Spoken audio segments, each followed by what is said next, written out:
പിന്നെ നമുക്ക് സ്കാറിങ് വരുന്ന അസുഖങ്ങളുണ്ട്. ഇപ്പോൾ നമുക്ക് DLE എന്നൊക്കെ പറഞ്ഞിട്ടുള്ളത് ഓട്ടോ ഇമ്മ്യൂണായിട്ട് അഫക്റ്റ് ചെയ്യുന്ന ഓക്കെ. അസുഖങ്ങളുണ്ട്.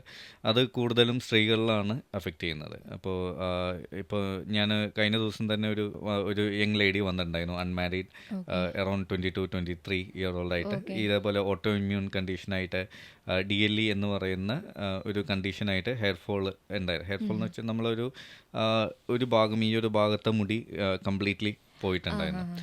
അപ്പോൾ ഇതൊരു സ്കാറിങ് അലോപീഷ്യ എന്ന് പറയും നമ്മൾ. അതായത് അതിൻ്റെ വേര് പോയിട്ടാണ്, ഈ അസുഖം മൂലം ഈ മുടിയുടെ വേര് പോയി കഴിയുന്നതാണ് നമുക്ക് മെഡിക്കൽ ട്രീറ്റ്മെൻറ്റിൽ അവിടെ വേര് തിരിച്ചു വരില്ല. ഓ. അപ്പോൾ ഈ പേഷ്യൻറ്റിന് ആദ്യം മെഡിക്കൽ ട്രീറ്റ്മെൻറ്റ് കൊടുത്ത് ഡിസീസ് സ്റ്റേബിൾ ആക്കിയിട്ട് 2 സ്റ്റേജിലായിട്ടാണ് ഹെയർ ട്രാൻസ്പ്ലാന്റേഷൻ ചെയ്തത്. ആ. ആദ്യത്തെ സ്റ്റേജിൽ നമ്മൾ ഒരു മീഡിയം ഡെൻസിറ്റിയിൽ ജസ്റ്റ് കവറേജ് കൊടുക്കാനായിട്ട്, അത് കഴിഞ്ഞ് സെക്കൻഡ് സിറ്റിംഗ് ആഫ്റ്റർ ഒരു 6 to 8 months നമ്മൾ ഫുൾ ഡെൻസിറ്റി കൊടുക്കാനായിട്ട് പേഷ്യൻ്റ് ചെയ്തിട്ടുണ്ട്. അപ്പോൾ നമ്മളൊരു യങ് പേഷ്യൻ്റ്, അൺമാരീഡ് എന്നൊക്കെ പറയുമ്പോൾ അതെ. നമുക്ക് ആ മുടിയുടെ പ്രസക്തി അത്രയും ഇമ്പോർട്ടൻ്റ് ആണ്. യെസ്. അപ്പോൾ അങ്ങനത്തെ സാഹചര്യങ്ങളിൽ ഹെയർ ട്രാൻസ്പ്ലാന്റേഷൻ വളരെ യൂസ്ഫുൾ ആയിട്ടുള്ളൊരു യാ. പ്രൊസീജിയറാണ്.